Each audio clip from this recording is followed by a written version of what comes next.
Lifetime movies have perfected the art of the guilty pleasure. Rarely has a television entity, especially one that started out as bland daytime talk TV, demonstrated such astonishing versatility. This is how Lifetime went from being America's source of guilty pleasures to stuff that Emmy Award statuettes are made of. It's rather amusing that Lifetime, a channel famous for its myriad tabloid-style enjoyments, was initially mistaken for religious programming in its infancy. According to South Carolina's Herald Journal, it got off to a miserable start, losing a reported $36 million in its first 2 years. It was partially because viewers associated it with church broadcasting, for whatever reason. In truth, however, Lifetime was far from militantly pious. In fact, the network even gave figures like plucky romance therapist Dr. Ruth Westheimer their own syndicated talk shows. Even in the network's early days of struggle, Westheimer was responsible for some of the channel's highest ratings, a standing she maintained until 1991, even though the network was said to have been initially wary of her frank, graphic, and exuberant approach. With ratings plummeting and television doom looming on the horizon in the late 1980s, Lifetime's powers that be knew they had to do something. So they drastically revamped their image with a decidedly lurid and melodramatic spin as a guiding principle. 11:35. Don't you move, or I will cut her head off. In 1990, the channel's own new Lifetime launched in the form of the made-for-TV thriller Memories of Murder, which starred Nancy Allen as an amnesiac housewife who has no clue that she's being stalked by a lunatic. The cheesy thriller was an instant success with viewers, critical reception notwithstanding. From then on, the hits like the famous Mother May I Sleep with Danger, starring Beverly Hills 90210's Tori Spelling, and the decidedly not safe for work sounding co-ed Call Girl, also starring Tori Spelling, just kept coming. Interestingly enough, and despite the channel's cherished tabloid style, Lifetime's viewers also took its programming seriously. The network had, after all, branded itself as television for women, which ultimately gave it something important to live up to. And contrary to popular belief, the programs weren't by any means all about melodrama. Themes like discordant parent-child dynamics, marital problems, and feminist causes also resonated seriously with viewers. And that's part of the reason that Telecommunications Inc.'s mid-1990s proposal to drop the channel was met with such vehement opposition. You had no right to tell them I would go! Though the company's decision was primarily mercenary rather than specifically anti-feminist, many female viewers saw the proposal differently. One of those people was Colorado Democratic Representative Patricia Schroeder, who told the New York Times, "Women kind of feel like they're being rolled over so that the guys who run these companies can make more money." Protests from various women's groups ensued, and the channel stayed put. By the time the 90s rolled around, Lifetime's status as one of television's most beloved guilty pleasures was well established. As the Washington Post put it, the more devastating the movie topic, the better for business. The horrifying but captivating plots became a running joke within the industry, but the viewers couldn't get enough. Indeed, films like My Stepson, My Lover, Another Woman's Husband, and the bluntly named Daddy, based on one of Danielle Steele's schmaltzy supermarket novels, went on to take top honors in Lifetime's lurid but irresistible hierarchy. The network's great early days also ushered in She Woke Up Pregnant, which featured iconic Wonder Woman Linda Carter and A Woman Scorned, starring Meredith Baxter as the very creatively vengeful wronged party whose husband leaves her for a younger woman. What the hell was that?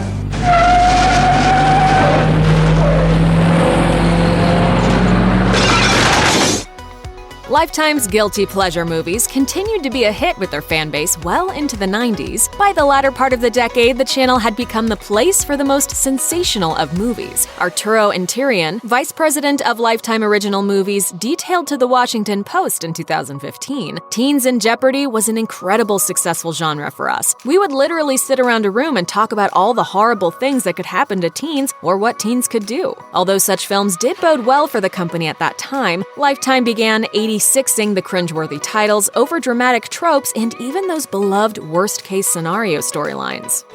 There was never a phone order. He never put in for a phone order. He lied to me. Tanya Lopez, senior vice president of original film programming, told the publication, "I think the goal was to make the movies more relevant, make them feel more contemporary, make them build a new audience, not just keep the audience that we had, and we really had to turn this cruise ship around."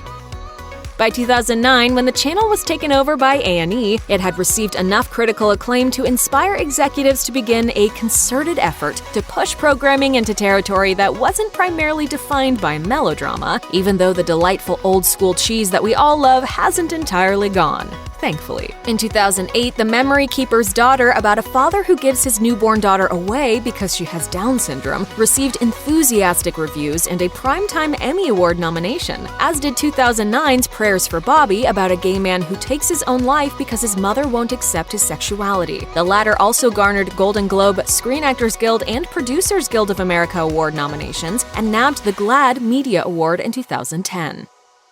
If Lifetime has gone from cheese to acclaim since its inception, there's a great reason for it: the vast number of gifted female directors the channel has gone out of its way to hire over the years. Actress Diane Keaton made her directorial debut on Lifetime in the form of Wildflower, one of the channel's first so-called cerebral movies, and actress Angela Bassett directed Whitney, one of the channel's most successful biopics. Other star directors to work on movies for Lifetime have included Mary Harron and Agnieszka Holland. That's a pretty impressive and intellectually impressive lineup for a channel that started out with tabloid TV movies.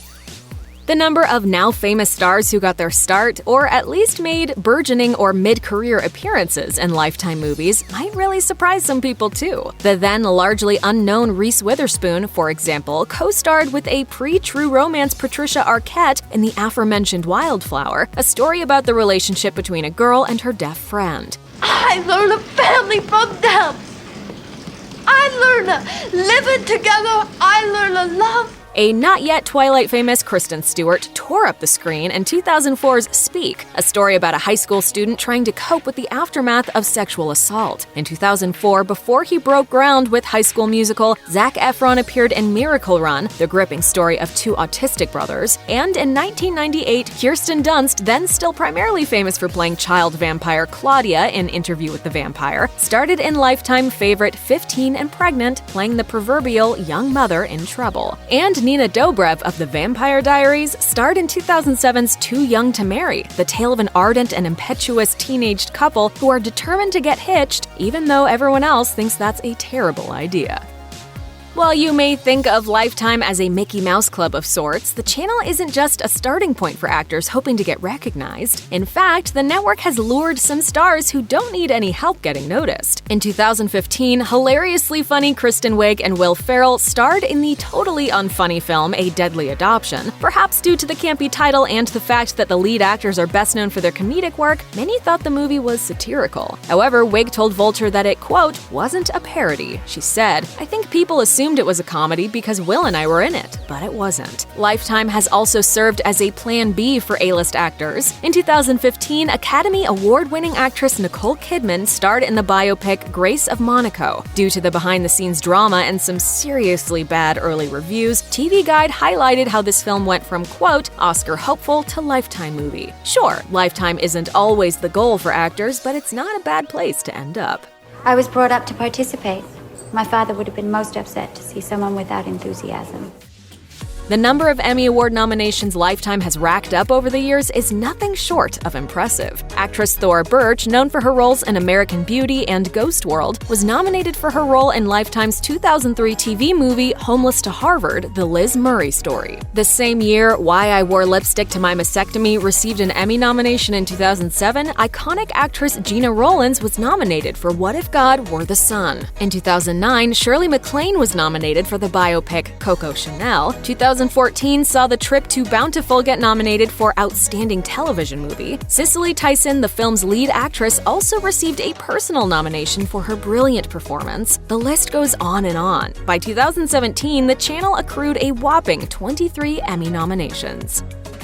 Steel Magnolias was far from the first Lifetime film to earn an Emmy nomination, of course, but the movie served as the channel's catalyst for change. Lisa Hamilton Daly, Lifetime's vice president of original movies, told The Washington Post, "I think Steel Magnolias was when we realized we had an audience out there who wanted that kind of quality programming that was for them." According to the publication, an incredible 6.5 million people tuned into the channel to watch the movie. The remake, starring lead actress Queen Latifah and an all-black supporting cast, not only only garnered nominations from the TV Academy, but it also earned some stellar reviews. The film's success encouraged Lifetime to create more of their own unique movies, as well as take on projects they thought would elicit a similar response to that of Steel Magnolias.